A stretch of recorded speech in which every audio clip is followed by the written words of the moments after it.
Eu quero resumir algumas coisinhas hoje, porque hoje vai ser o último dia que eu vou falar de apologética, beleza? Então, para que a gente possa gravar algumas coisas. Né? Foi um tema que não foi um tema fácil, até para mim estudar e preparar alguma coisa. Eu nunca tinha lido nada de forma mais objetiva, assim, de pegar um livro, de ler, de trabalhar. Eu tinha feito já um curso, onde eu já tinha tido aulas de apologética. Óbvio, tinha uma noção básica por causa da terminologia, da palavra, do conceito, da realidade que existe, mas olhar para ela de uma forma mais abrangente eu não tinha feito.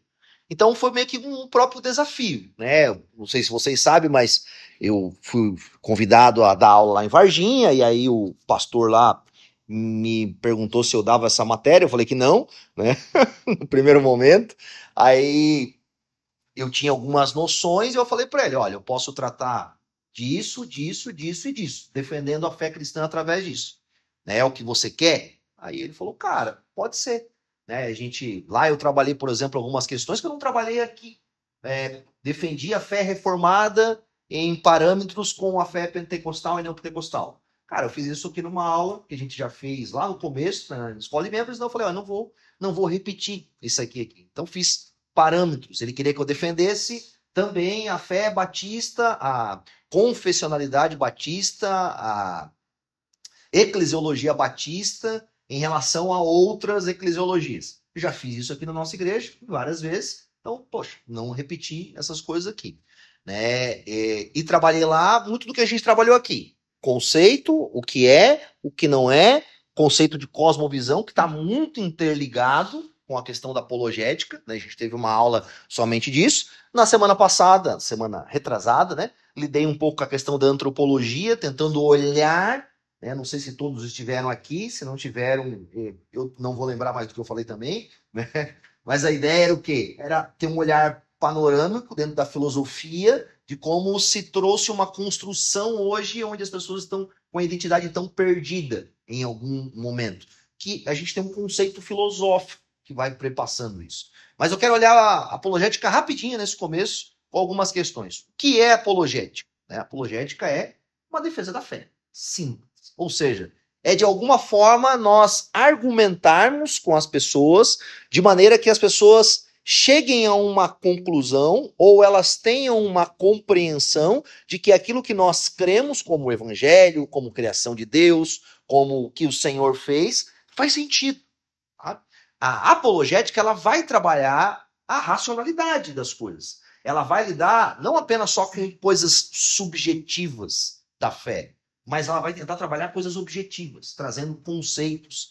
Essa semana eu estava até lendo um fim de um livro que eu não tinha que não tinha terminado de ler, e era um autor, é o Alistair, esse cara. E aí no livro ele estava falando, ele era um ateu, por exemplo, né?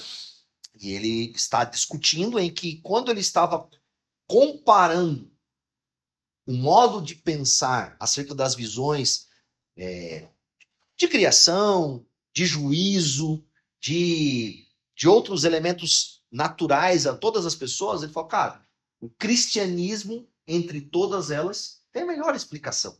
Quando você coloca os parâmetros lado a lado e a percepção e traz uma questão de lógica, né? Traz uma questão de que quando a gente coloca lado a lado algumas coisas, faz sentido. E uma das funções da apologética é fazer o quê? Fazer esse paralelismo com outras realidades através do cristianismo. E isso é importante. Hoje, a gente vai fazer, só hoje, a gente vai fazer o estudo ali de Atos 17. O que eu quero fazer com nós? A gente leu ele semana retrasada, falamos um pouco sobre isso, a gente vai ver uma apologética na prática. Paulo lidando. Então eu quero trazer muito contexto daquele momento, porque Paulo conhecia o que ele estava fazendo, e ele vai fazer, então, uma defesa da fé diante disso. Mas o que não é apologética? Que eu acho que isso é uma coisa que deve ficar muito guardada no nosso coração.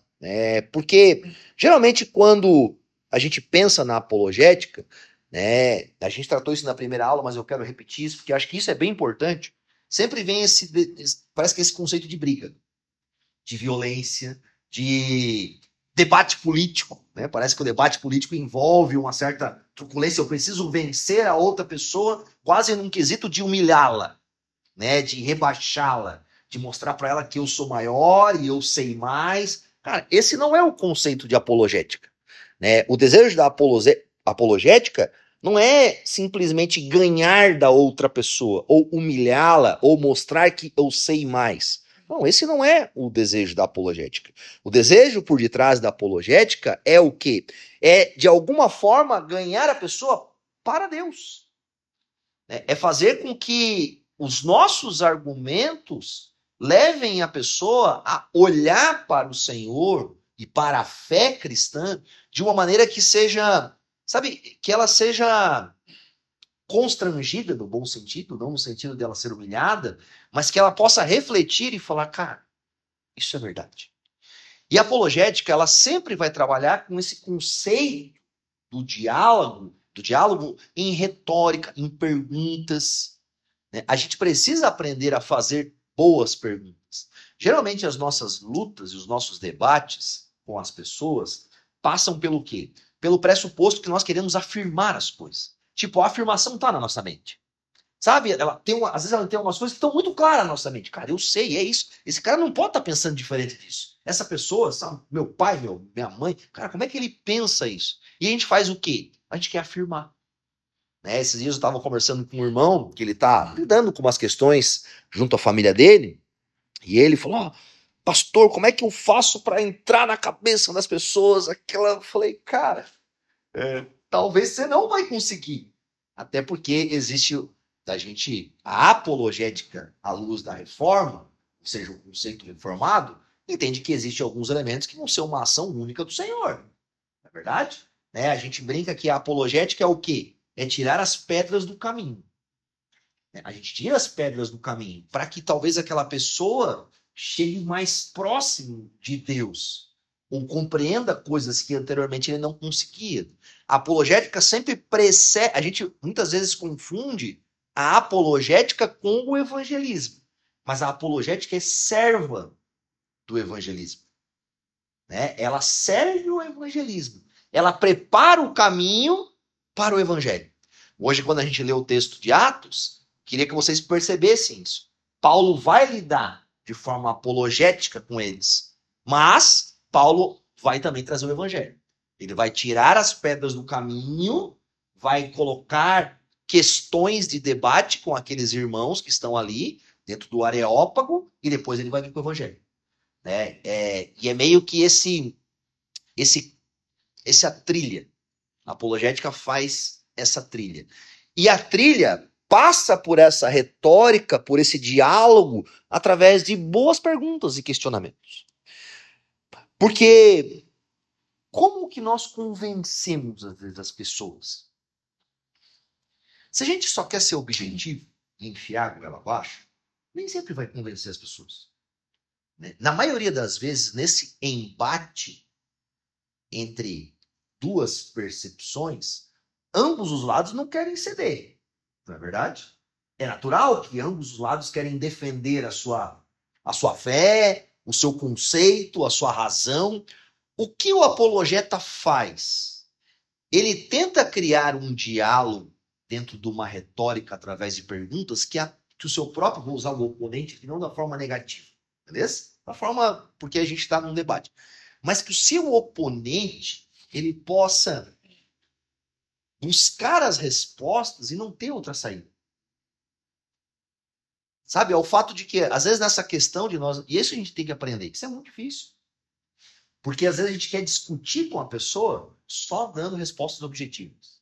É isso aqui, você precisa fazer dessa forma, é desse jeito, se você fizer, você tá errado, e você...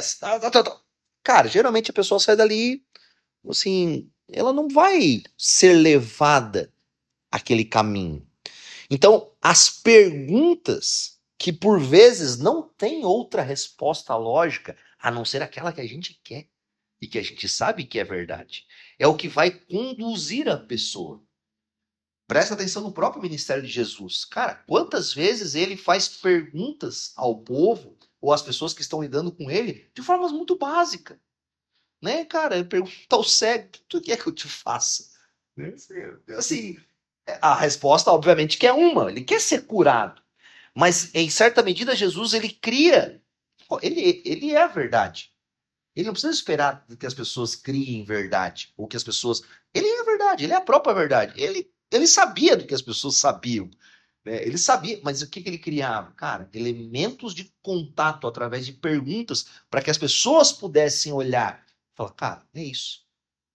Eu acho que alguns pontos da vida de Jesus são muito categóricos. Pô, ele pergunta para os discípulos quem vocês dizem que eu sou. Cara, ele está construindo um elemento. Jesus sabia quem ele era, não é verdade? Já tinha um certo ministério dele vivendo ali. Já havia uma realidade. Eles já deveriam ter algum tipo de percepção acerca disso. Quem as pessoas dizem que eu sou, mas quem vocês dizem que eu sou? Qual que é o desejo por detrás da apologética através dessa retórica, desse debate?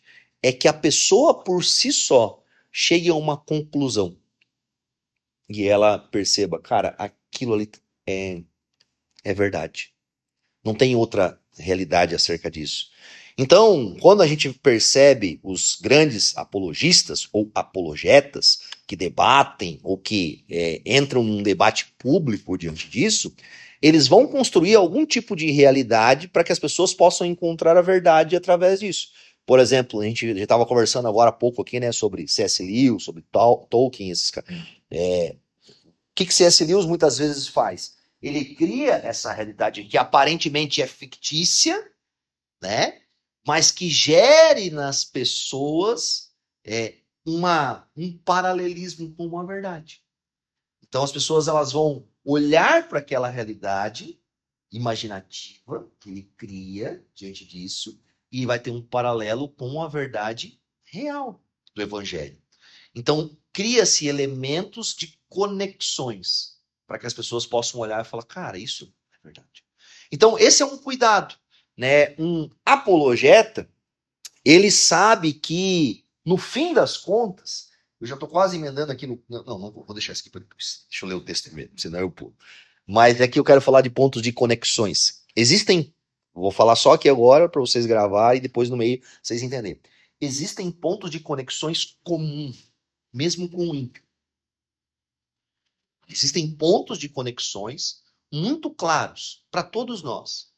Sabe que estão dentro da graça comum, estão dentro de elementos da natureza que são comuns a todos. E a gente precisa aprender a fazer essas conexões, entender isso, beleza? Então a apologética não é um lugar para ficar brigando, para ficar discutindo, para ferir ou humilhar as pessoas, não é diante disso. Mas é para de alguma forma, cara, amá-las, produzindo nelas, seja umas inquietações, as inquietações são boas, né? A gente não precisa responder todas as perguntas imediatamente, né? Não tenham medo de em algum momento deixar alguma ponta solta. Quando eu falo ponta solta, não é não falar a verdade genuinamente, mas é deixar a pessoa pensando, sabe? É deixar a pessoa, tipo assim, cara, numa crise entre ela. Às vezes gerar a crise no outro é importante. Sabe, eu lembro de uma vez, eu já contei isso aqui, talvez em outro momento, mas eu lembro que quando eu me converti ali, meu melhor amigo, logo em seguida, depois, Deus alcançou ele. A gente conviveu ali, talvez alguns meses antes da conversão dele. Eu lembro de um momento muito especial, que eu trabalhava numa loja de skate, nós fazíamos eventos, e a dona da nossa loja fez um evento lá de aniversário da loja, teve uma banda de rap, um grupo de rap. Cara, eu já tava ali com 6 meses de convertido, já não aguentava mais alguma daquelas coisas. Eu já era o Cone Crew, né? Para quem já ouviu, né? Então, para quem não ouviu, não precisa ouvir, entendeu? Mas, cara, só falava besteira, era só besteira, só porcaria.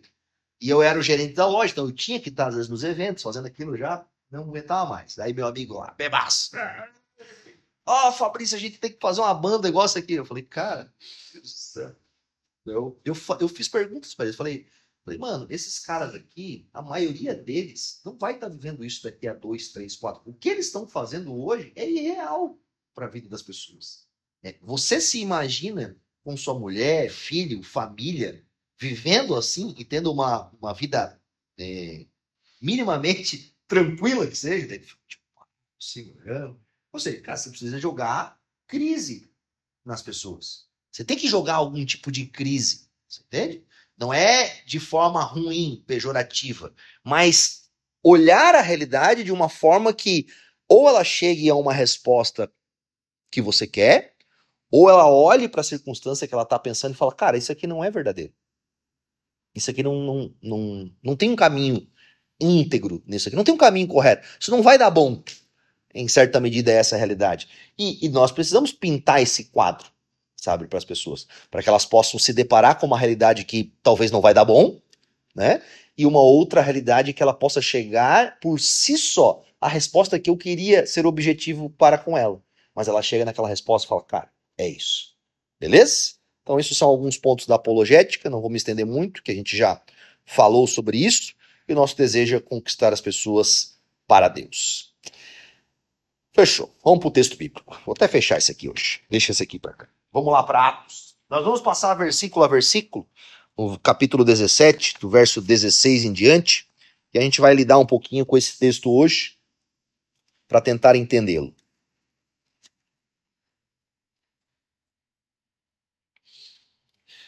Então, só um resuminho aqui para nós, né? A gente está aqui na segunda viagem missionária do apóstolo Paulo, beleza?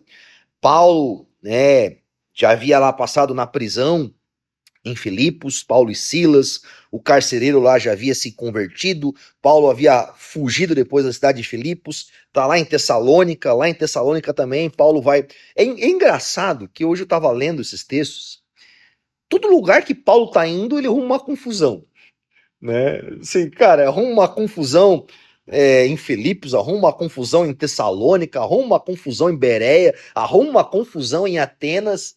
Eu fiquei pensando, cara, que loucura isso.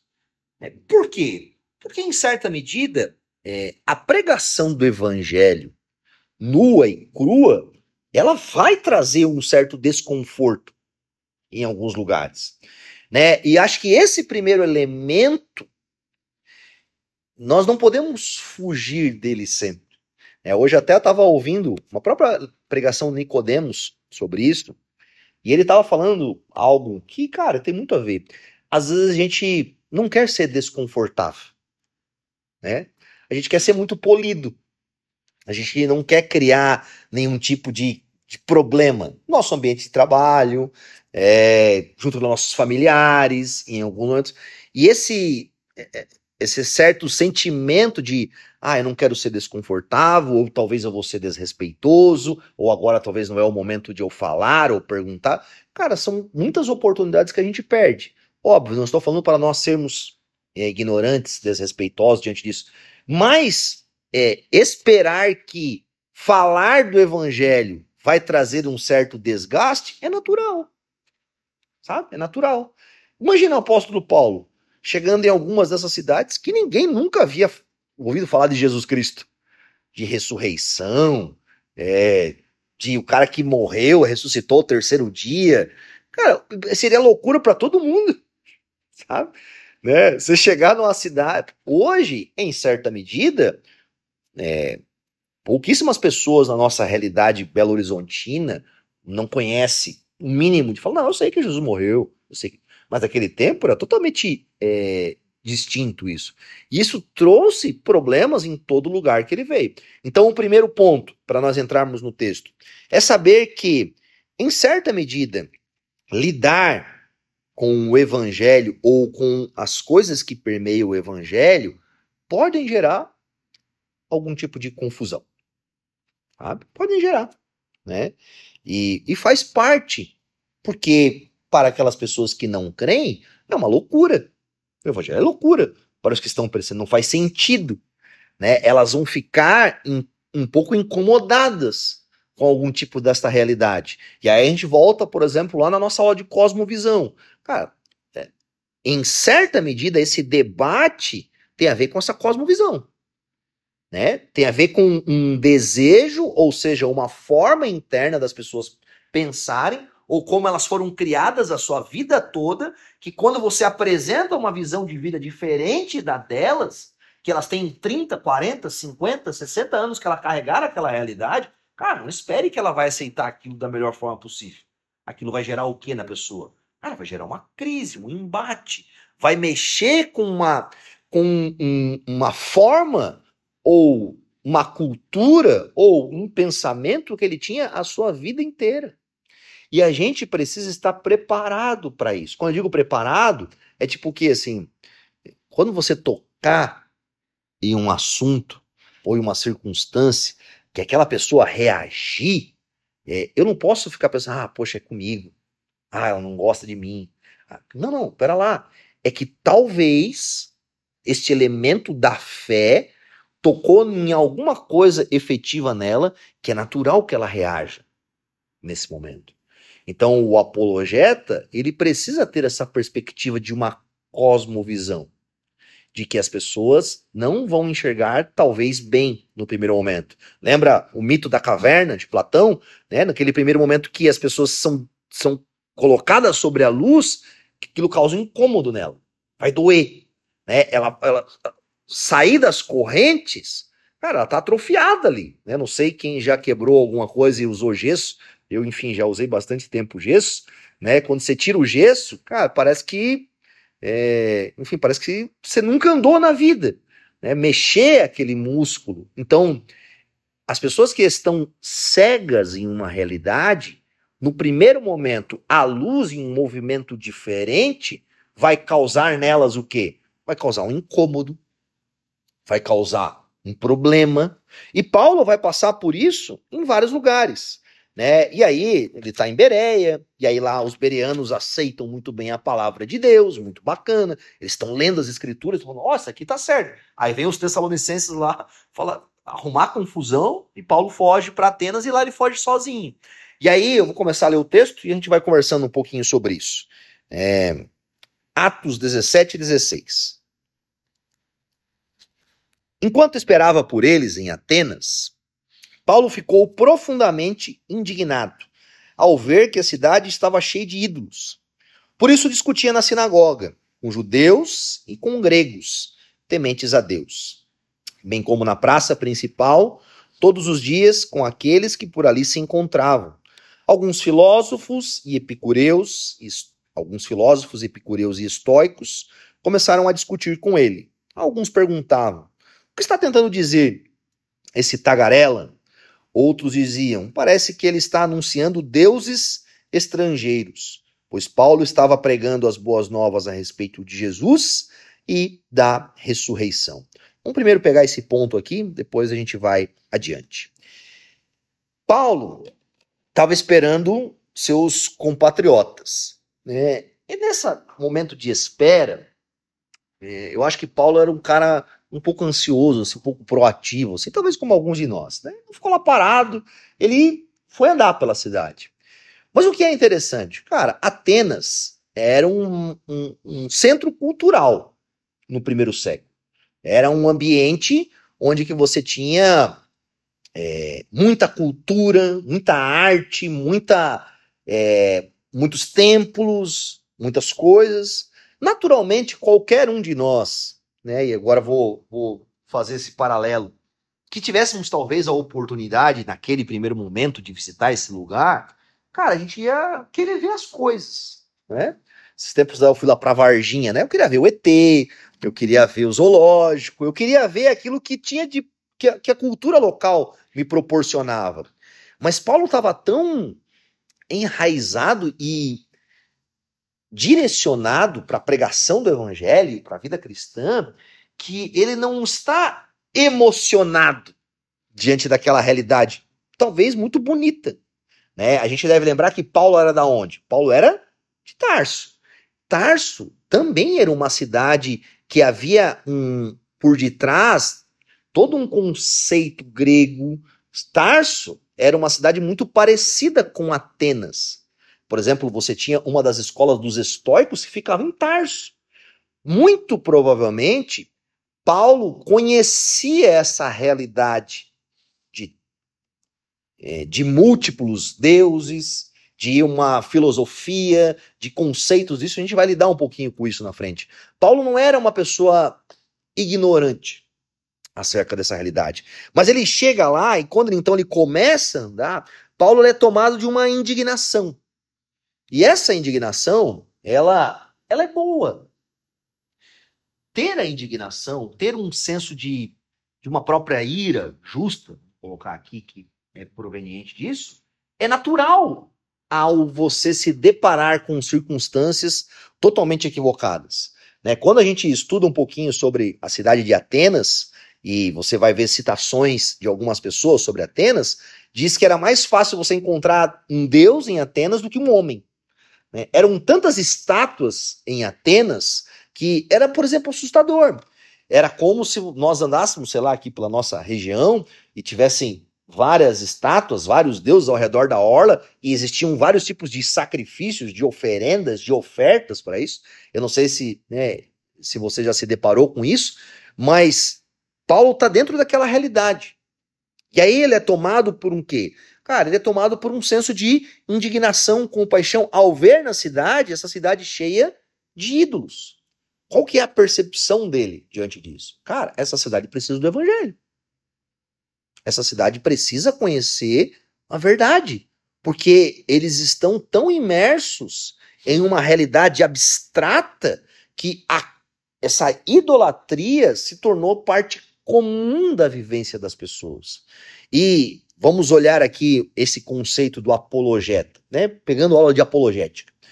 O apologeta, ele é alguém que quando ele vai levantar uma bandeira, seja a defesa da fé dentro do criacionismo, seja a defesa da fé dentro da antropologia humana, seja a defesa da fé dentro da justiça ou de qualquer outra coisa, ele geralmente é alguém que ele foi tomado por um senso de indignação ou de olhar alguma realidade ou algumas coisas e falar, cara, isso não está certo.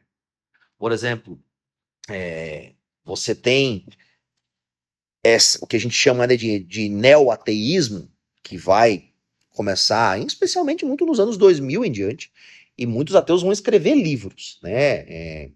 O Richard Dawkins lá, né, o nome dele, né, aquele da cadeirinha de roda lá, ele escreve um livro, né, acho que escreve mais de um, e aí você vai perceber que alguns autores bíblicos, alguns apologetas bíblicos vão olhar para essa realidade, vão se deparar com esses livros, com essas argumentações contrárias ao cristianismo, e nesse instinto de uma certa indignação, eles vão produzir materiais contrários a isso.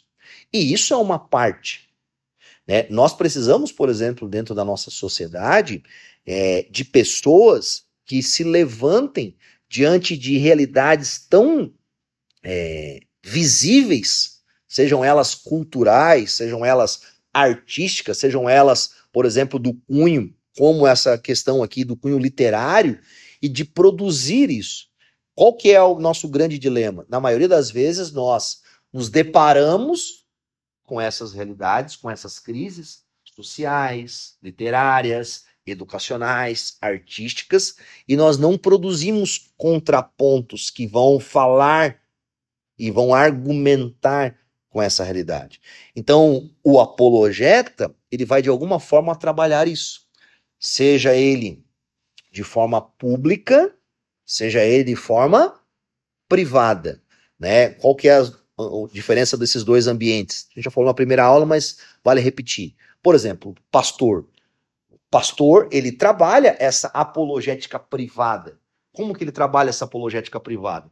Pastor, ao mesmo tempo que ele expõe um texto bíblico e orienta as pessoas, ele precisa fazer uma leitura da sua congregação local, da sua cultura local, das coisas que estão acontecendo ao seu redor e aplicar isso para defender a fé na mente das pessoas naquele período contemporâneo onde elas estão vivendo. Isso é o quê? Isso é apologética privada. Ele vai lidar com a defesa da fé no meio da sua igreja, junto aos seus membros. É muito comum, por exemplo, eu atender pessoas que, por alguma coisa, estão confusas com a sociedade.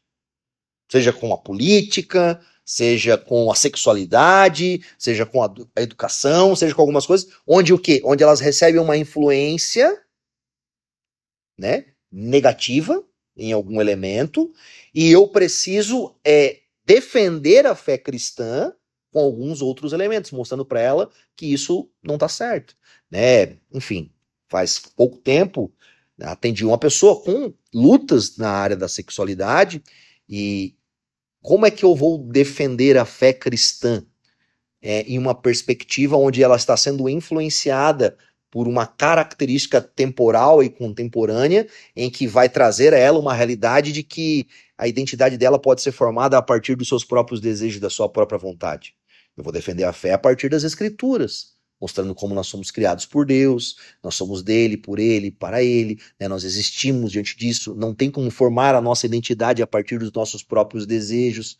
Então, é uma defesa da fé privada. Mas existe o apologeta público, que a gente vai pegar, por exemplo, o C.S. Lewis, um grande exemplo, outras pessoas que defendem a fé de uma forma macro dentro da realidade. Aqui só um ponto de importância para nós. Nem todo apologeta privado vai ser um apologeta público. E eu tenho, por mim, essa realidade de, cara, às vezes umas pessoas, o pastor lá tem que se posicionar, tá toda hora na internet falando. Eu entendo isso, eu acho que existem alguns pastores que vão ter esse trabalho, e é importante que existam alguns que se levantem na sociedade diante disso. Mas nem todo pastor, nem todo apologeta privado vai fazer apologética pública, entende? E a gente deve ter um cuidado diante disso. Por exemplo, né, eu não me considero uma pessoa que tem habilidades ou conhecimento de todos os assuntos para ter que toda hora na internet, nas redes sociais, ter que estar debatendo. Cara, eu vou perder metade do meu dia fazendo isso. Né? Eu vou deixar de atender pessoas, eu vou deixar de preparar algumas coisas para a igreja, e eu preciso escolher. Né? Assim, o que eu vou fazer nesse momento? Talvez existem algumas pessoas que têm uma habilidade, uma capacidade, ou um tempo, ou mais de 24 horas no dia, né, que eles vão conseguir lidar com essa realidade muito mais comum. E glória a Deus por isso. Mas nós devemos aprender a separar esses dois elementos, ok? Né? Há pastores que vão atender as duas realidades, bacana. Há apologetas que só vão ser públicos e não vão estar no cunho pastoral. C.S. Lewis, por exemplo, nunca foi um pastor. Não vai estar diante de uma igreja, talvez defendendo a sua realidade, mas nós não podemos ter esse olhar e falar, todo mundo tem que fazer as duas coisas. Não necessariamente. Paulo, em certa medida aqui, está se apresentando como alguém que trabalha essas duas realidades. Né? Ele vai na sinagoga, por quê? Porque na mente dele, de um judeu, de um israelita, há um mandamento de Deus para ele, de continuar a falar a fé aos seus contemporâneos. Paulo nunca deixou de falar da fé aos seus contemporâneos. Né? Por mais que ele tinha a conclusão e a realidade de que ele era o apóstolo chamado aos gentios, ele sempre estava na sinagoga. Ele sempre estava. Sempre estava. Era expulso, né? Apanhava. E é muito legal porque, se a gente perceber, os discursos de Paulo, eles vão ser bem característicos. Quando ele está falando com os judeus, ele vai citar o Antigo Testamento, ele vai fazer esses pontos de contato, mas, por exemplo, aqui falando com os atenienses, cara, ele não faz nenhuma citação das Escrituras, porque não tinha esse ponto de contato com eles. Mas ele geralmente vai na sinagoga, e vão ter convertidos diante disso. Até porque, se a gente pensar no quesito dele, de pregação do evangelho, você chegar para alguém que já esperava pelo Messias, né, você falar que o Messias veio, cara, era um ponto de contato fenomenal.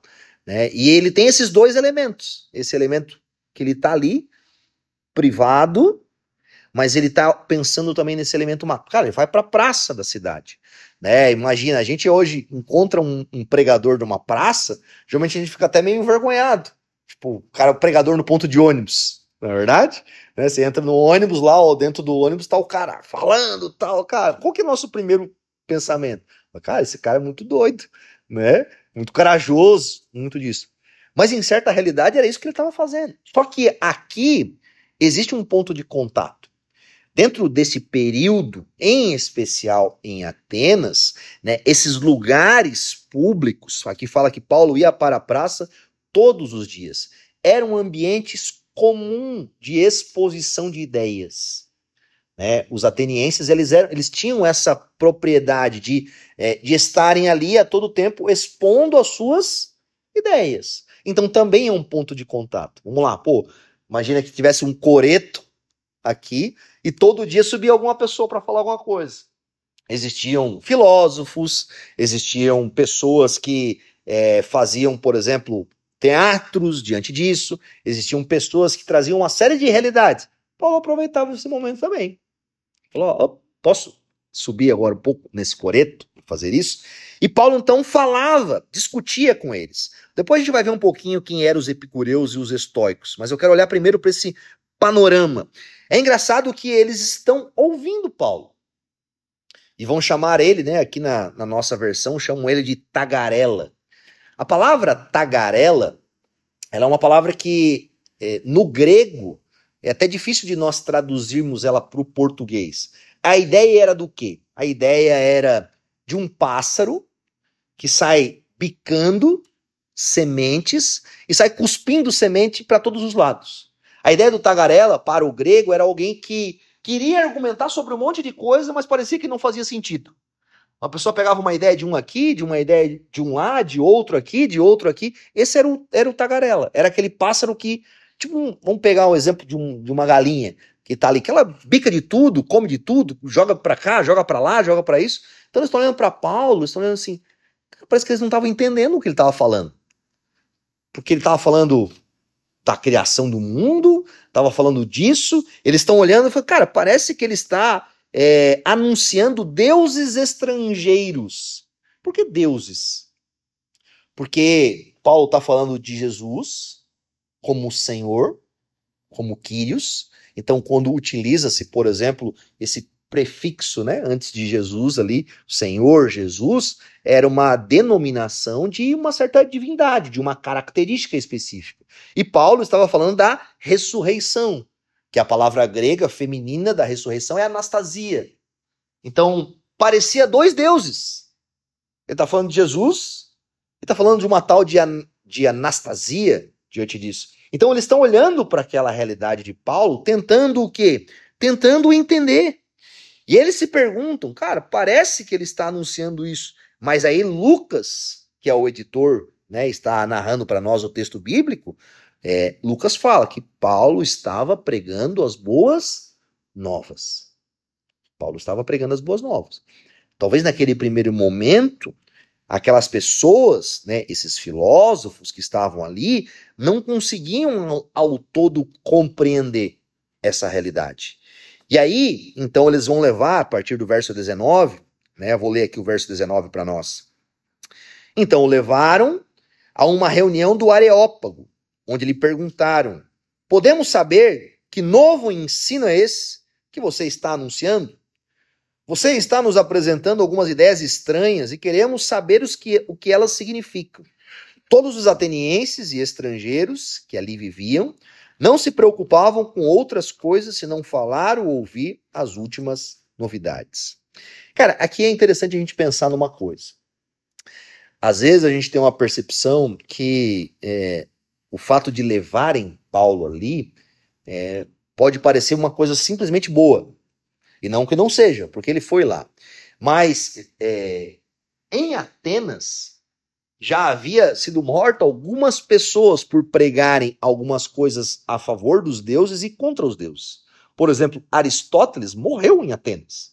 E ele estava ensinando, e ele foi categorizado como alguém que estava ensinando contra falsos ensinos de Deus, e foi morto, e ele foi levado também. Parece que Lucas está narrando para nós uma realidade perigosa.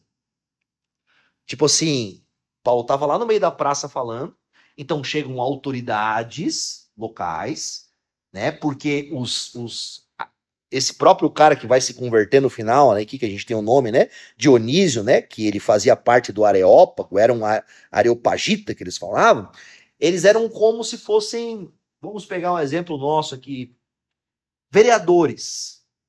A cidade de Atenas era uma cidade livre. Ela era dominada pelo Império Romano, mas ela era livre. Então ela tinha uma política, ela tinha liberdades artísticas, econômicas, democráticas, que nem todas as cidades romanas tinham. ok? Então, por exemplo, quando chegava uma pessoa ali apresentando alguma coisa nessa esfera pública que de alguma forma contrariasse aquilo que aquela cidade vivia, também era um problema. Imagina, Paulo está falando de um Deus estranho diante de uma cidade como Atenas, que vivia praticamente naquele período de muito turismo religioso, que as pessoas vinham visitar o Partenon, vinham visitar todos os deuses, vinham fazer ofertas, vinham fazer isso. Se você perceber em Atos, Paulo tem o mesmo problema em várias outras cidades. Em Éfeso, Paulo tem esse problema.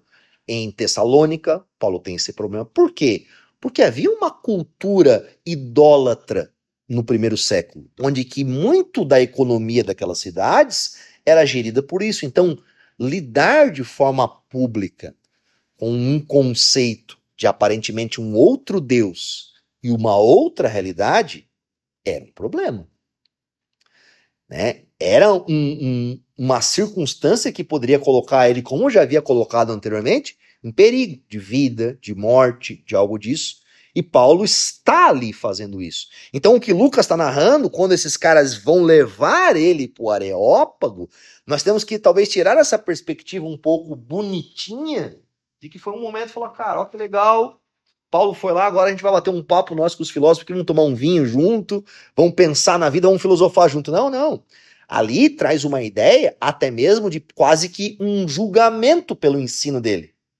A gente quer entender o que você está falando. E talvez eles vão tirar Paulo daquela região das praças ali, onde que é comum, onde todo mundo está ouvindo, e vão levar ele para um lugar onde este lugar é um lugar mais restrito.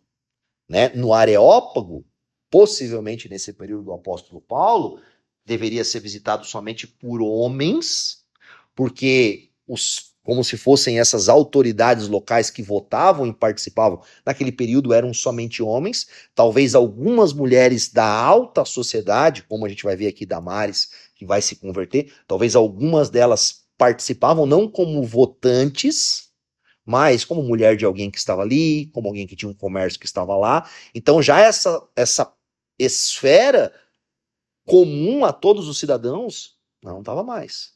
Então agora, por que eu estou falando isso? Porque agora Paulo vai para uma defesa da fé. Tipo, agora ele está indo para um ambiente onde ele vai ter que argumentar com aquelas pessoas. Eu fico imaginando o Areópago, que era numa acrópole, que era... tem um nome para isso. Tem uma igreja nos Estados Unidos, o nome dela é Colina de Marte, Mars Hill, se não me engano em inglês, né? Quem ajudar no inglês, me ajuda aí, é isso aí. Que ali era essa colina de Marte, que Marte era o deus romano, né? E Ares era o deus grego. Então lá era um ambiente onde eles debatiam essa realidade, nessa acrópole, onde era um lugar também de atividades onde o povo prestava culto, fazia isso. Imagina aquele povo pegando o apóstolo Paulo e conduzindo até lá, sabendo ele que, por exemplo, Aristóteles e diversas outras pessoas haviam sido condenadas à morte por coisas similares. Quando o Lucas está narrando isso, talvez na nossa mente a gente não está percebendo essa realidade. Mas o que está acontecendo ali é uma realidade que poderia trazer o apóstolo Paulo a um grande problema. Então vão levar ele até lá para que ele possa falar. E havia um desejo naquelas pessoas de entender aquela novidade. Agora vamos para o verso 22.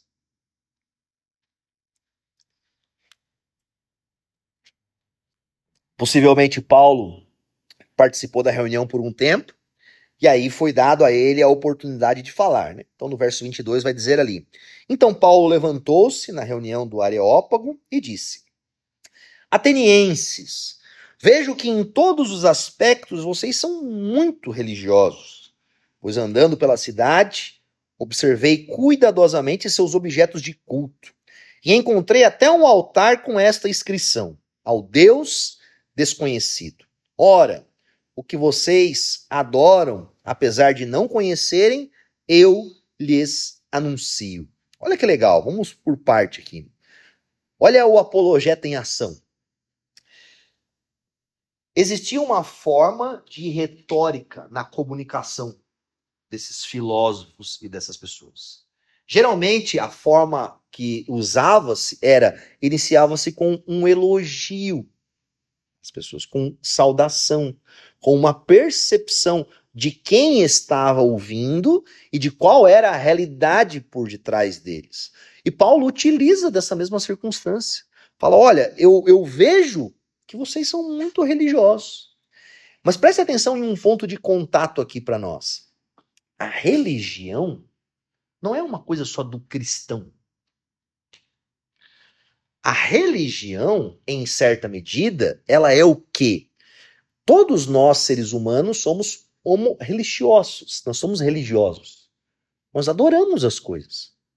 É natural que tanto o crente quanto o descrente, o ímpio, ou até mesmo o ateu, que por vezes vai adorar a sua racionalidade, ou a sua razão, ou as suas coisas, ele vai criar elementos religiosos para a vida dele. E Paulo traz essa ideia, como uma ideia nesse primeiro momento, de quê? De elogiando eles diante disso. Olha, eu passei por aí, e se a gente imaginar que existiam mais de 2.000 estátuas, por exemplo, naquela região de Atenas, Paulo se deparou muito com isso. Paulo, talvez, naqueles dias que ele ficou ali, cara, quantas e quantas pessoas ele viu ajoelhada, rezando, oferecendo coisas, ofertas, o que deixou ele indignado, mas ele traz isso como um ponto de contato. Como um ponto de contato por quê? Porque ele também vai falar de religião. Ele também vai trabalhar com eles um tipo de religião. E Paulo vai usar o quê? Essa ideia da estátua do Deus desconhecido. Paulo conhecia, muito provavelmente, essa estátua, ou essa lenda que existia. Qual que era a lenda? Durante um tempo, houve, se não me engano, foi uma doença, ali em Atenas, 1,5 século antes de Paulo, e eles começaram a fazer ofertas para vários deuses, para vários deuses. E aquela crise ali não acabou. Então, os caras levaram alguns cordeiros lá para cima da Acrópole, e eles soltaram esses cordeiros, e aonde esses cordeiros deitavam, eles matavam e faziam um sacrifício, e por vezes faziam um altar ao Deus desconhecido. E por incrível que pareça, depois daquilo parou aquele problema de saúde pública que teve lá. E existiam estátuas aos deuses desconhecidos, que eles não sabiam. Eles oravam para todos os deuses para que parasse aquele problema em Atenas. E nenhum deus havia apaziguado aquilo. Então, soltaram esses animais e aí então acabou aquilo. Então eles adoravam essas estátuas, mesmo sem saber quem era. Mas olha o ponto de contato. Paulo vai trazer uma realidade que para eles era nebulosa. Paulo não estava adorando esse Deus desconhecido. Mas Paulo vai mostrar que no meio da graça comum existe um Deus que cuidava deles, mesmo diante da ignorância deles. Existe um Deus que eles nem sabiam quem era, que Paulo aqui vai falar para nós agora quem é. Paulo vai mostrar para eles, olha, quem livrou vocês, a quem vocês adoram diante disso, eu vou vir aqui anunciar para vocês quem é. Ele vai pegar uma realidade pagã, equivocada deles, para construir uma realidade real. Paulo não está falando, por exemplo, do Antigo Testamento, como falei antes com eles. Paulo não tinha como falar, talvez, de Gênesis, ou de Moisés, ou de algumas coisas, porque eles não iam entender. Mas o que ele faz? Ele se aproveita disso. Ora, o que vocês adoram, apesar de não conhecer, eu lhes anuncio.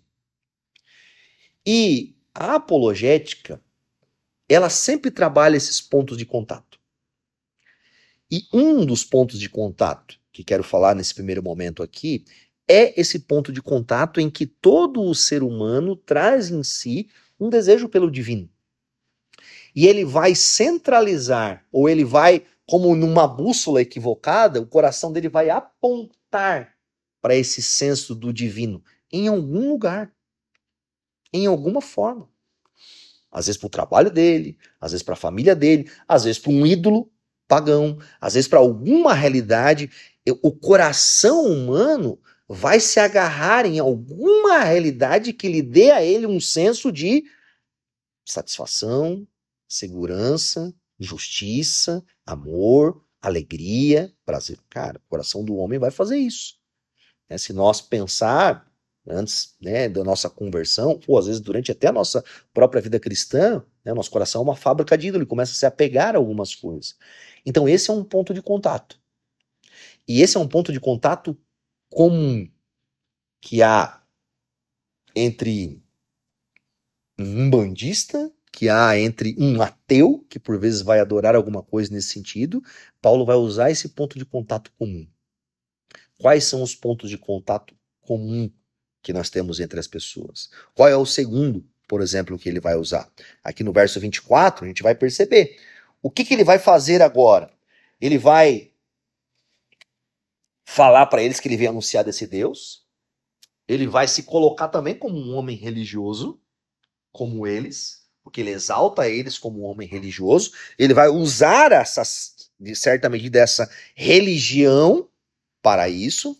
E agora ele vai usar as referências mais básicas da vida cristã. Ele vai falar sobre criação, ele vai falar sobre queda, ele vai falar sobre juízo e sobre fim dos tempos. Cara, por quê?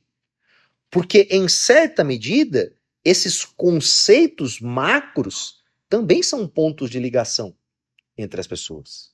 Parece que é muito básico, a gente fala, né, criação, queda, redenção, glorificação, e a gente fica muito de forma teológica e cristã sempre pensando nisso. Mas esses pontos também são os pontos de conexão com as outras pessoas, né? Vamos ver o verso 24, aqui onde Paulo vai falar. Aí agora ele vai falar quem é esse Deus desconhecido. Ele vai explicar, ele vai mostrar o que ele crê acerca desse Deus desconhecido. O Deus que fez o mundo e tudo o que nele há. É o Senhor dos céus e da terra. E não habita em santuários feitos por mãos humanas. Ele não é servido por mãos de homens, como se necessitasse de algo, porque ele mesmo dá a todos a vida, o fôlego e as demais coisas. Presta atenção agora que ele está falando de Adão agora. Verso 26, está falando de Adão. De um só. Ele está olhando para Adão. Mas ele não está falando para eles quem é Adão. Eles não conheciam quem era Adão. Quem é Adão para eles? Eles nunca tinham lido o Antigo Testamento. Mas de um só fez ele todos os povos, para que povoasse toda a terra, tendo determinados tempos anteriormente estabelecidos e os lugares exatos que deveriam habitar. Vamos fazer uma pausa aqui, né? Vamos voltar no texto. Dentro da quantidade de deuses que existiam em Atenas, que não eram provenientes só da cultura grega, mas eram em certa medida as conexões com todas as outras culturas que tinham anteriormente a eles, eles adoravam esses deuses e eles prestavam culto, eles prestavam ofertas, eles sempre tinham essa crise com o céu, com o divino. Paulo vai no âmago disso, mas Paulo vai dizer, olha, esse Deus que eu apresento a vocês, ele é o Deus, ele é o Senhor de todos os céus e da terra. Ou seja, se existe algum outro Deus que vocês adoram aqui, eu quero apresentar para vocês o Deus do Deus, o Senhor do Senhor, o que fez essas coisas. Ou seja, se não, ele não é habitado aqui dentro dos santuários de vocês, ou essas coisas como vocês pensam. Cara, ele não cabe nessa realidade. E aqui Paulo vai falar um pouco da linguagem, por exemplo, dos estoicos. Quando a gente vai estudar sobre o estoicismo, sobre a ideia deles de divindade, eles eram tratados até um pouco dentro da cultura como certo, porque eles eram racionais. E essa ideia dessas divindades pagãs, gregas, para eles, não fazia sentido. Então é como se Paulo agora, olhando, ele está aqui, entre os epicureus e os estoicos, um de cada lado. Ele vai fazer elementos de conexões com eles. Olha, os estoicos, eles não acreditam nos deuses gregos. Eles não têm essa adoração. Porque na mente deles, cara, não fazia sentido Deus habitar ali. Paulo traz um ponto de contato com eles. Paulo conhece a cultura dos estoicos. Paulo sabe o que aqueles caras criam, pensavam e falavam. Então ele está apresentando um Deus desse tipo. Não o Deus dos estoicos, mas também não o Deus daqueles gregos. Há aqui uma convergência em quando ele vai falar, por exemplo, que Deus não é servido por mãos de homens. Se a gente for olhar Salmos, vai falar sobre isso. Mas ele não está citando nenhum verso de Salmos. Mas para aquele povo, em especial para os estoicos, eles tinham essa realidade. Para eles, os estoicos, eles não eram raros os filósofos estoicos que se encontravam fazendo sacrifícios aos deuses. Eles não faziam isso. Porque para eles não fazia sentido. Eles não tinham um senso de eternidade, eles não tinham um senso de vida após a morte. Né? A realidade deles era uma realidade o quê? Qual que é muito a característica dentro dos estoicos? É viver uma vida de valor, é viver uma vida de integridade, de uma justiça aqui nesse momento, porque eles têm um pensamento fatalista, que não tem uma realidade após isso. Então eu vou viver agora da melhor forma, do melhor senso de justiça, porque isso é bom. Eu vou disciplinar as minhas paixões, vou disciplinar os meus desejos, vou fazer isso, mas aqui é a grande diferença entre o cristianismo e o estoicismo. Que muita gente hoje, eu sou meio estoico e tal. Cuidado. Qual é o objetivo de fazer isso? O objetivo do cristão tem a ver com Deus. Ele está mortificando a sua carne, está buscando valores porque ele tem um Senhor a qual ele honra e ele deseja. Muitas vezes o objetivo dos estoicos, que era, e é muito comum hoje, é o quê? É tentar lidar com a realidade da dor, da tristeza, da insegurança nesse momento. Então, se eu me abstenho desses desejos e não deixo eles dominar coisa, eu vou ser uma pessoa mais, na mente deles, né? Não vou sofrer, não vou lidar com esses desafios agora especificamente. Então eles vão dominar a sua carne, diante disso. E para eles, esse senso de divindade, esse senso de prestar justiça para um Deus, não faz sentido. Tem mais a ver com eles. Em certa medida, Paulo também aqui, agora, está fazendo uma crítica aos outros, aos que prestavam culto às coisas. O tipo que ele está mostrando claramente que viver para sacrificar de forma idólatra a deuses pagãos não faz sentido nenhum. Ele fala, olha, o Deus que eu apresento a vocês tá nem aí se vocês vão ali fazer oferta, aqui pega um outro grupo de pessoas dentro. E aqui já é uma crise. Porque para muitos, prestar culto ali aos deuses gregos era a única realidade. Né? Se a gente olha, geralmente os filósofos, eles não estavam tão envolvidos com o povão que adorava. Isso é muito comum também nos nossos tempos. A gente vai para essa ideia do catolicismo. Quando você conversa com padres e pessoas mais teologicamente instruídas dentro da ideia do catolicismo, dificilmente eles vão falar sobre adoração aos santos, algo do tipo. Isso está muito mais ligado ao povão. Né? O povão é que vai fazer romaria, é que vai beijar estátua, é que vai fazer essa realidade, né? Mas aqueles que são mais pensantes têm essa realidade, não, isso é uma veneração. Paulo está falando com esses dois povos. Paulo, em certa medida, está dizendo para os caras, olha, vocês estão certos, os estoicos, por não prestarem um culto indevido àquilo que não existe, ok? Mas existe alguém que vocês vão prestar conta depois. E a gente vai ver aqui mais à frente. Porque na mente deles não tinha juízo. Não tinha uma realidade posterior a isso. A gente vai ler aqui um pouquinho à frente. Vou falar um pouco mais desse... Peguei minha colinha aqui para falar um pouco mais desses estoicos e desses epicureus. Tava falando para os meninos aqui, essa semana saiu um vídeo do Iago Martins muito legal sobre o estoicismo. Vale a pena ver, bem legal mesmo. Que existe uma corrente muito comum hoje, né, dessa retomada do pensamento histórico. Porque você tem, por exemplo, Marco Aurélio, imperador, era estoico. Você tem Zenão, que vai começar a ler com isso, né, 300 anos antes de Cristo. Você tem outros pensadores e até alguns ali muito próximos ao apóstolo Paulo, que vão escrever muitos artigos sobre isso. Mas qual que é, em especial, essa característica? Por exemplo, há uma diferença ali entre os epicureus e os estoicos. Os epicureus, eles olhavam a vida com o ideal de prazer. Então, a satisfação, o prazer, o viver a vida, ou seja, esse hedonismo, era uma característica deles. Né? Eles olhavam a vida para espremê-la, a qual eu pudesse utilizar o melhor dela, nesse sentido. E, naturalmente, né, um estoico, quando olhava essa característica dos epicureus, que tentavam, de alguma forma, viver esse hedonismo exagerado, acreditavam que o prazer era o objeto da vida, né? E de alguma forma faziam coisas que talvez aos olhos da sociedade não eram o ideal.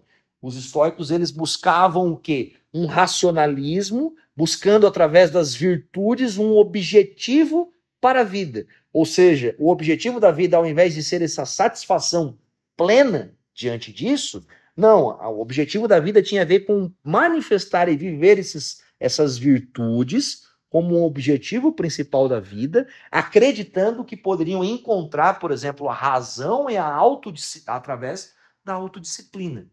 Então, existia aqui, vou fazer um paralelismo para nós entender, um grupo que talvez era mais legalista, ok? E um outro grupo que, ao invés de ser legalista, era mais carnal. Então, esses dois grupos são o grupo que está ouvindo Paulo, o apologeta cristão, que precisa defender a fé diante de uma realidade comum naquela sociedade. De pessoas que, através do que os estoicos acreditavam que o universo, em certa medida, era governado, sim, por uma razão divina, mas não um Deus que relacionava-se com as pessoas. Não um Deus a qual as pessoas iriam prestar conta depois. Eles defendiam, em certa medida, uma divindade, mas não tinham relação com essa divindade. Não tinham contemplação dessa divindade. E diante do mundo que traziam as dores, a morte, a incerteza, usava-se esse sentimento de autodisciplina para lidar com a dor, com essas circunstâncias indevidas. Então, os estoicos, eles eram, em certa medida, indiferentes. Lidavam com uma indiferença à dor, à tristeza, a isso. E a gente, quando olha, né, esse parâmetro que hoje faz um paralelismo dentro disso, hoje tem renascido esse pensamento estoico dentro muito dos meios empresariais, dentro do meio coaching, por exemplo, é muito comum usar essa linguagem, né? Você não sentir dor, você ser resiliente, você controlar as suas emoções, e isso aparenta ser um discurso bonito, porque em certa medida tem uma certa coerência, mas o que a gente deve sempre perceber? Cara, qual é o propósito de eu fazer isso? Qual é o fim pelo qual eu faço isso? Porque ambos os grupos, os epicureus e os estoicos, ambos faziam as coisas por si mesmos. O fim era eles. O fim não era o Senhor. Por exemplo, nós como cristãos, nós também mortificamos a nossa carne, nós também devemos buscar um domínio próprio, devemos olhar para as circunstâncias da vida, da tristeza, e termos um certo controle das nossas emoções e dos nossos sentimentos. Né? Parece igual, mas por que nós fazemos isso? Qual é a esperança que temos? Qual é a finalidade que temos? Né? Nós fazemos isso com a força de quem? Né? Na dependência do quê? Então, existe um ponto central que é muito divergente. Por exemplo, hoje é muito comum dentro, né, dos meios, às vezes, neopentecostais, que são muito ligados com a gente vai chamar existe um novo movimento neopentecostal que alguns teólogos já têm falado sobre isso, que é a neoprosperidade.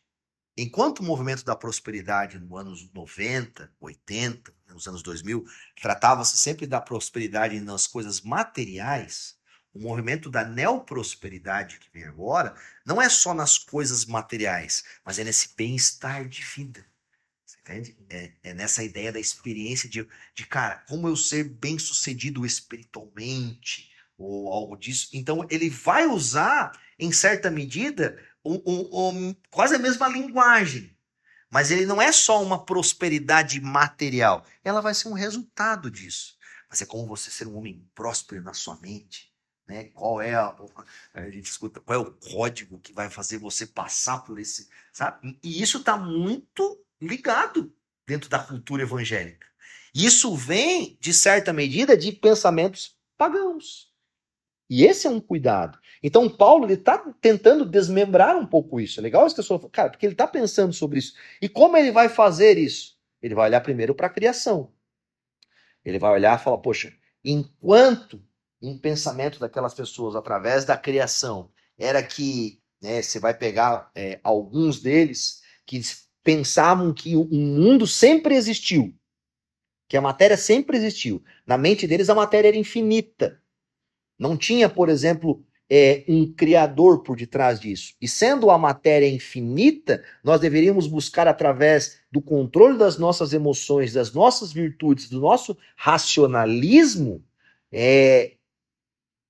controlá-la. E Paulo fala, não, pera lá.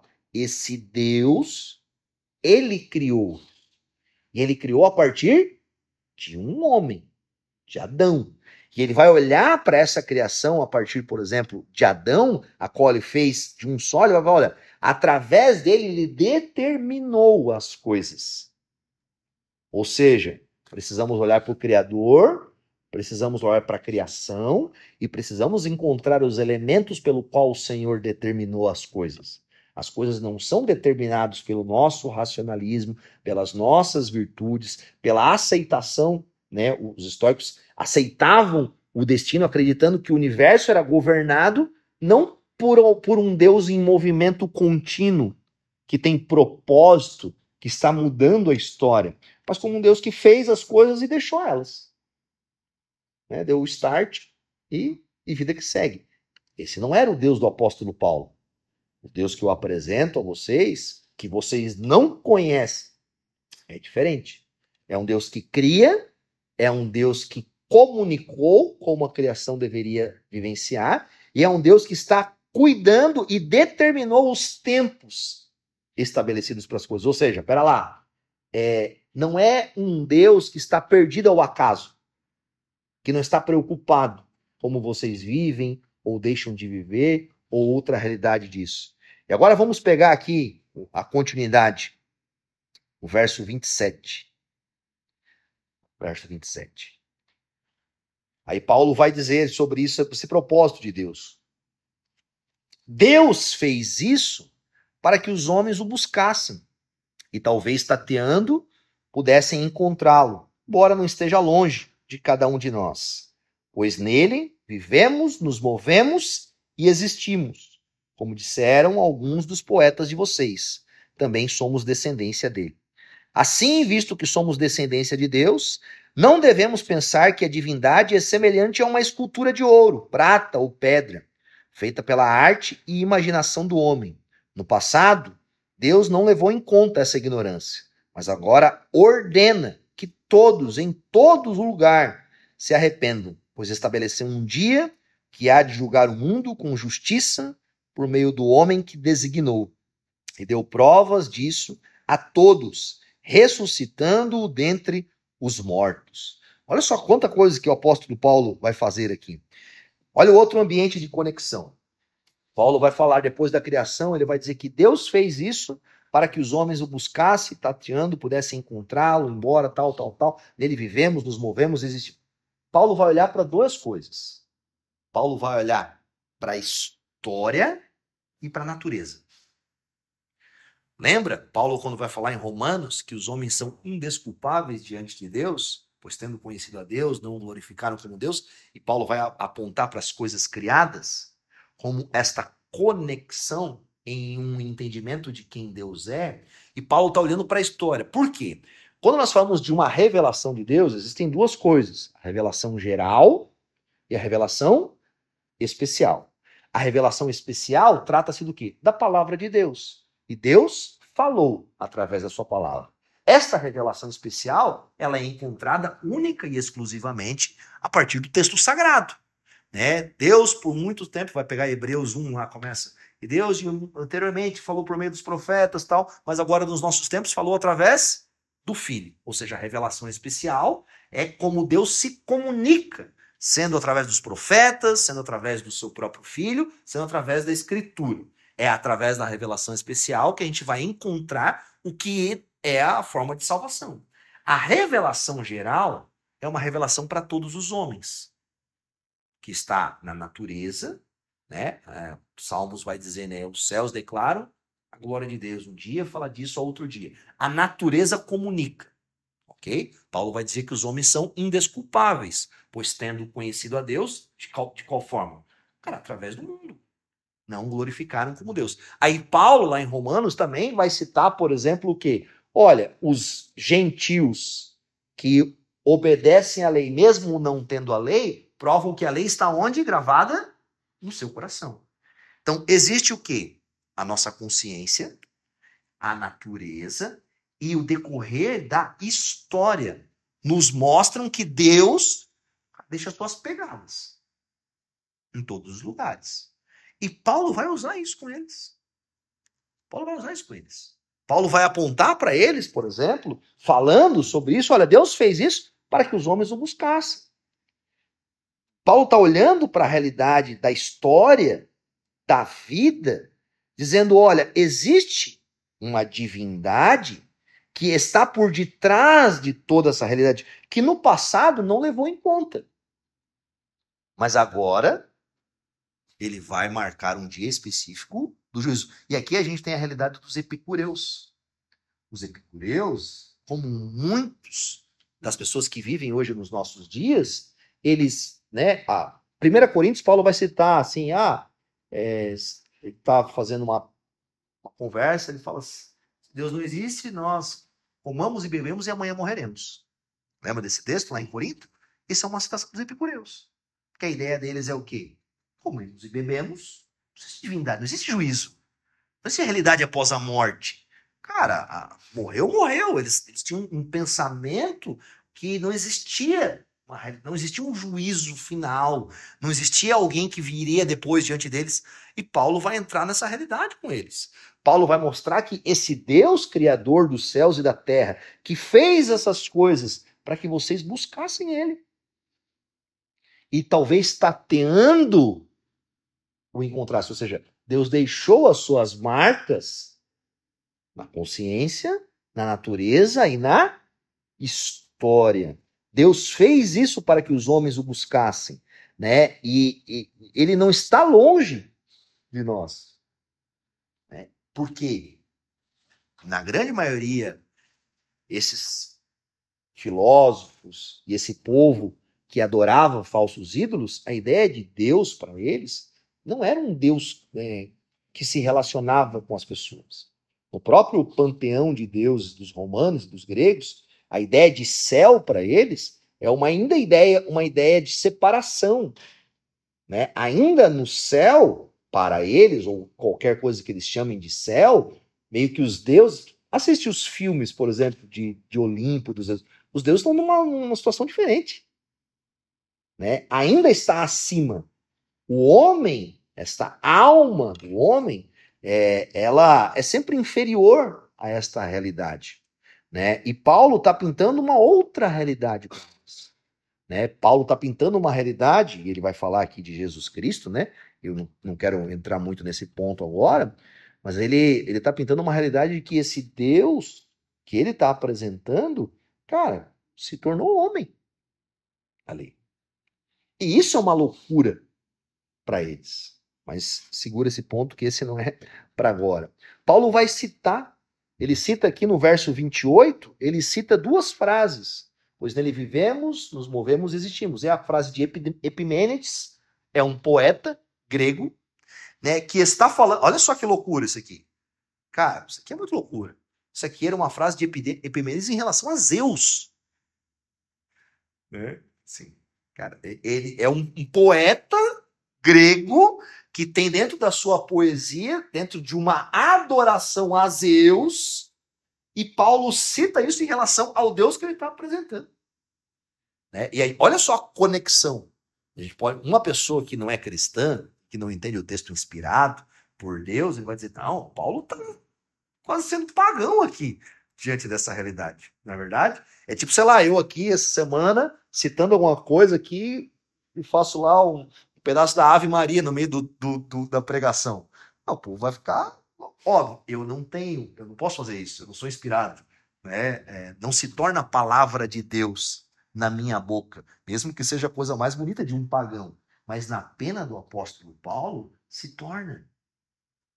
Ele usa aquela realidade pagã, como os poetas de vocês dizem, nele vivemos, nos movemos e existimos, mas Paulo está conectando isso com Deus. Paulo está falando, olha, o que vocês falam em relação a Zeus, né, que a frase é verdadeira, mas o Deus não é Zeus. O Deus que eu estou apresentando para vocês é outro. E aí depois, na mesma frase, ele cita uma outra parte, né, de um poema, também é escrito, também somos descendência dele, que é um outro poeta grego, que ele está citando no mesmo texto. Então, presta atenção no que o apologeta está fazendo. Óbvio, aqui vamos só botar um ponto, né? Paulo era um apóstolo, ok? Ele tinha essa liberdade diante disso, para fazer esse tipo de conexão que, se talvez nós formos fazer, a gente tem que ter muito cuidado para fazer.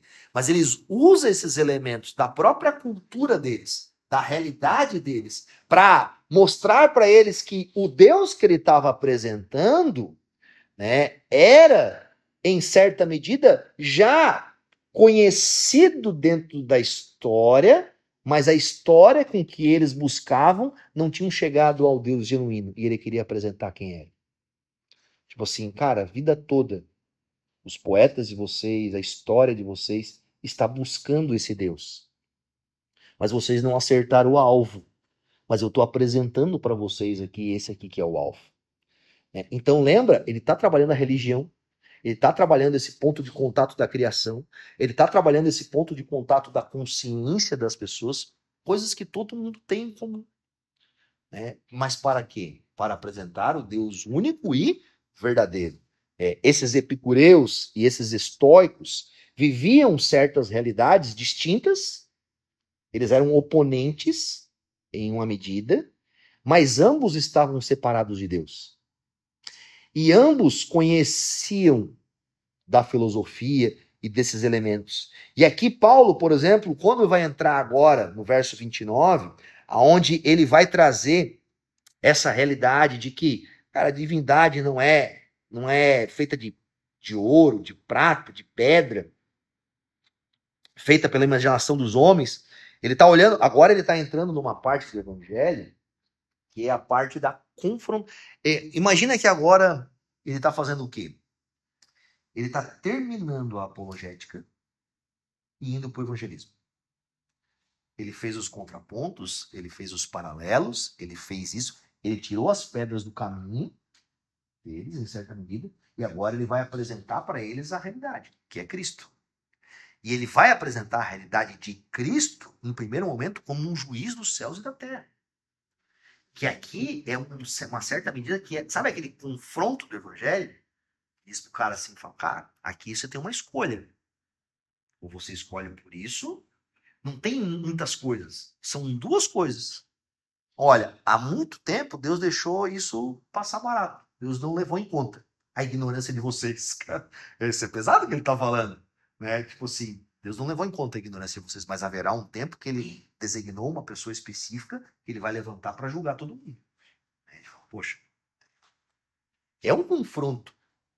É uma realidade. Ele chega aqui a um momento, cara, muito, muito linear. Que ele poderia, sei lá, ser preso ali nessa realidade.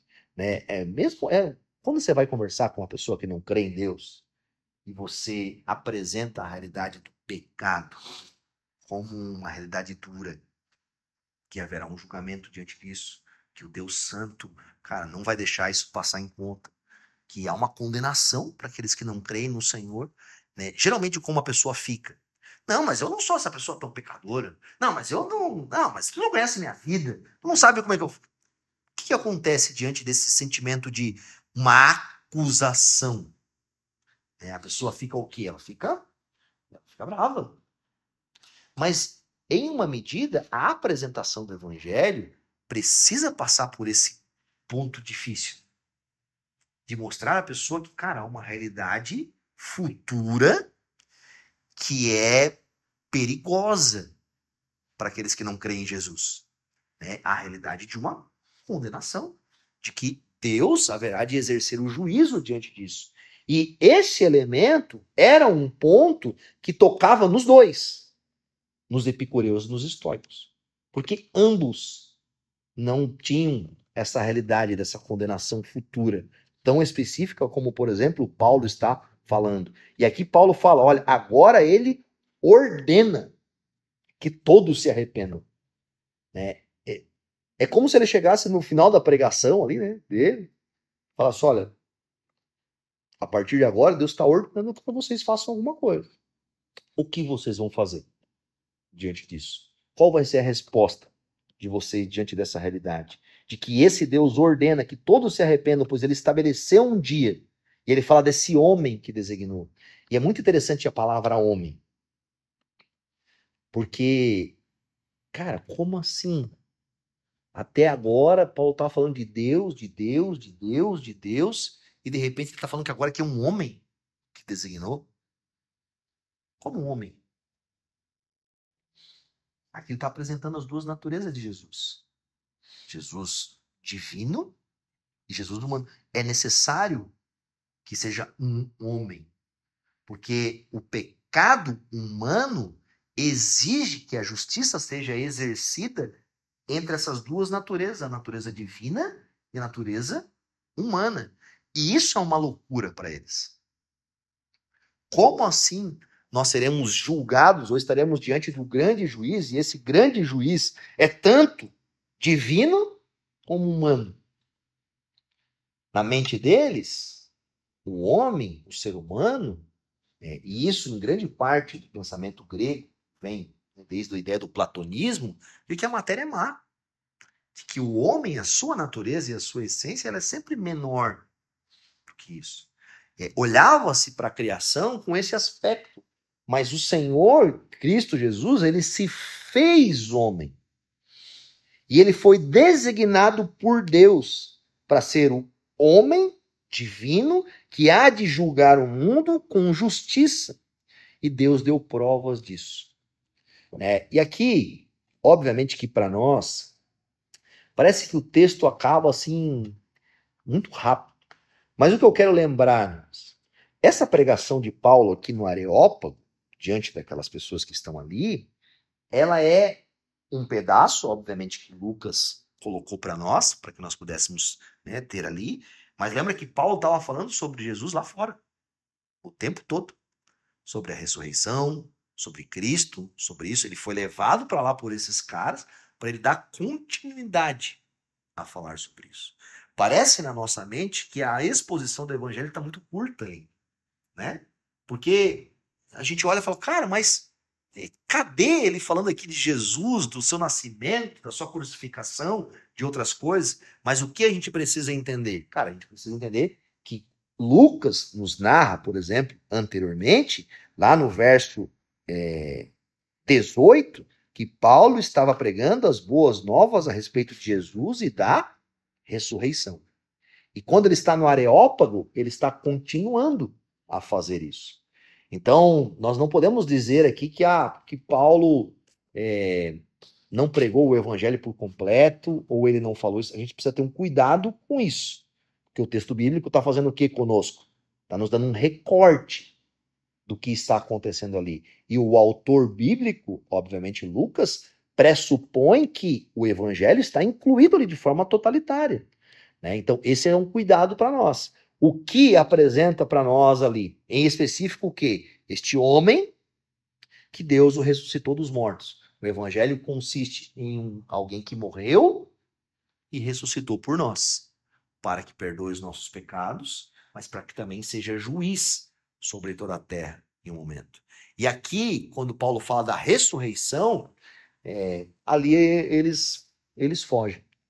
né? A gente vai ler agora aqui o verso 32, né?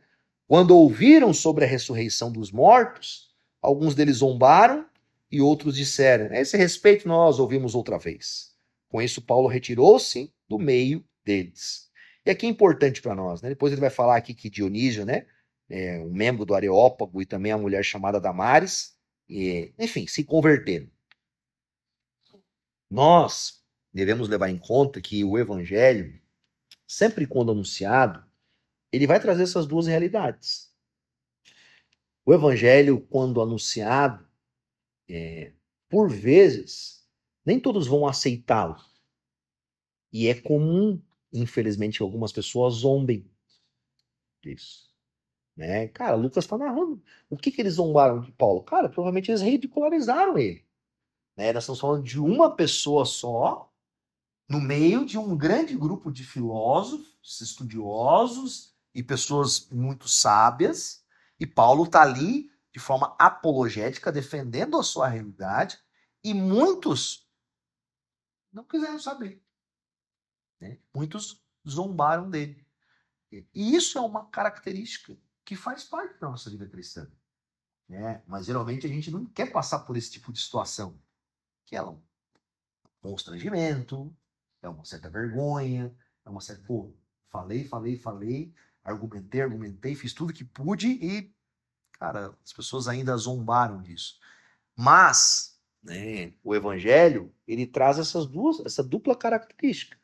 Ela traz uma característica que vai salvar aqueles que Deus, né, de alguma forma vai abrir o coração deles, mas também vai tornar aquelas outras pessoas indesculpáveis, porque elas ouviram o evangelho. Obviamente que o nosso desejo não é pregar para que as pessoas sejam condenadas, de maneira nenhuma. Nosso desejo é pregar para que as pessoas sejam salvas. Esse deve ser o desejo do nosso coração. Lembra quando Paulo está lá diante, depois, em Atos 26, 27, se não me engano, ele está diante de alguns governadores e fala: meu desejo é que não só vocês, mas todas as pessoas aqui nessa sala. Esse é o desejo de Paulo. Mas nós não temos o poder de transformar as pessoas. Então a gente deve anunciar, mesmo na incerteza se as pessoas vão crer ou não vão crer.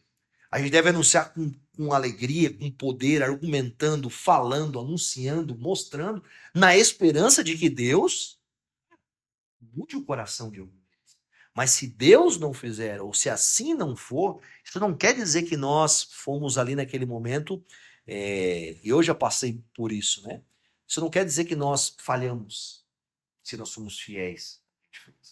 Cara, eu já tive características de pregar, de anunciar, de falar, e falar, cara, parece que não aconteceu nada. Parece que Deus não fez coisa nenhuma, né? Mas não sou eu quem faz. E Lucas narra para nós, né? Que não sabemos quantas pessoas tinham lá, mas Lucas narra, cara, Dionísio e Damares. Cara, esses dois Deus alcançou, né? E isso deve ser para nós algo maravilhoso.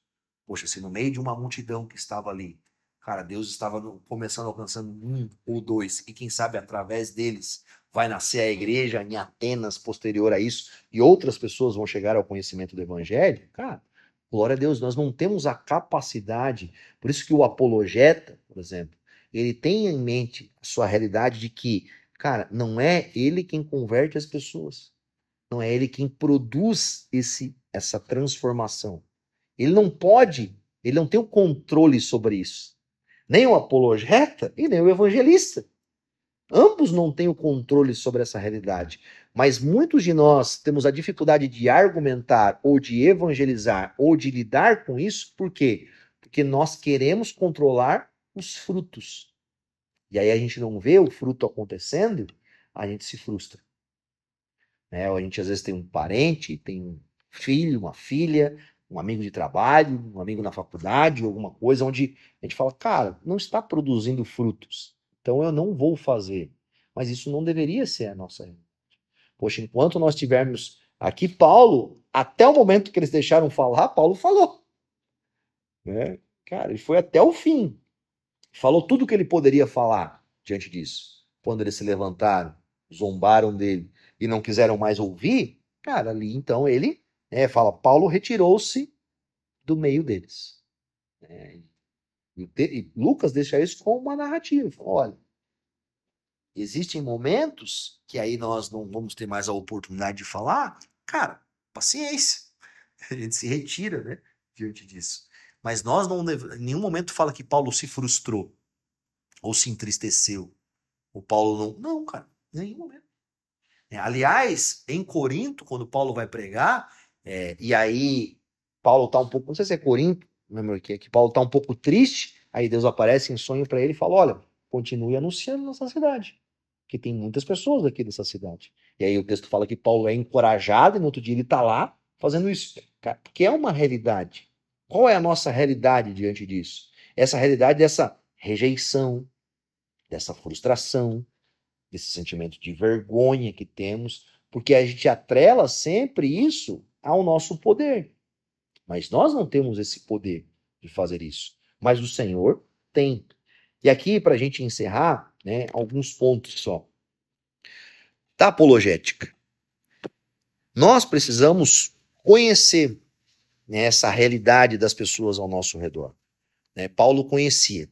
Paulo conhecia os poetas deles, Paulo conhecia como eles adoravam, Paulo conhecia a realidade deles que eles não tinham esse entendimento de juízo. Paulo vai trabalhar sobre isso. E muitas vezes nós, dentro do cristianismo, na nossa realidade da vivência com as pessoas, nós não conhecemos a realidade das pessoas. Nós não conhecemos as lutas das pessoas, nós não conhecemos as crises das pessoas, nós não conhecemos, a gente falou isso, né, lá na primeira aula, o que o nosso oponente pensa, como ele crê, qual é a realidade dele. E a nossa falta de compreensão do outro, mesmo nos seus pensamentos errados, dificilmente a gente vai saber argumentar de forma certa. Por isso que muitas vezes, cara, o próprio cristão, às vezes no debate, no dia a dia, cara, ele é visto como alguém, me perdoem a palavra, né? Às vezes ignorante, ou às vezes, cara, sem sentido no que ele fala, porque a gente não quer conhecer essa realidade antagônica, diferente da nossa. E a gente, se nós desejamos ser de alguma forma bem-sucedidos nesse debate público, seja na apologética, ou seja até mesmo no evangelismo, em algumas circunstâncias, nós precisamos conhecer. Tá? Nós precisamos conhecer. E isso é importante para nós. Né? Eu sei que às vezes é chato a gente ter que estudar, ler, conhecer alguns meios que não é o que a gente queria. Mas por que nós fazemos isso?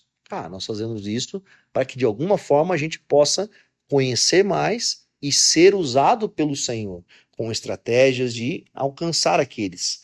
Né? Paulo fala, cara, para os judeus me fiz judeus, para dentro aqui do Areópago ele se fez de filósofo. Né? Ele argumentou. Se você olhasse, né, o texto no grego, você vai ver que a forma com Paulo constrói os seus argumentos, cara, estava muito conectado com a forma que aquelas próprias pessoas argumentavam dentro da filosofia. E nós precisamos aprender a argumentar dessa forma.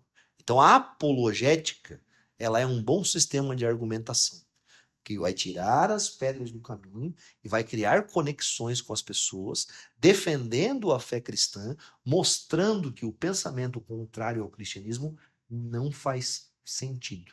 E as pessoas elas devem chegar a uma conclusão diante disso, seja essa conclusão positiva ou seja negativa.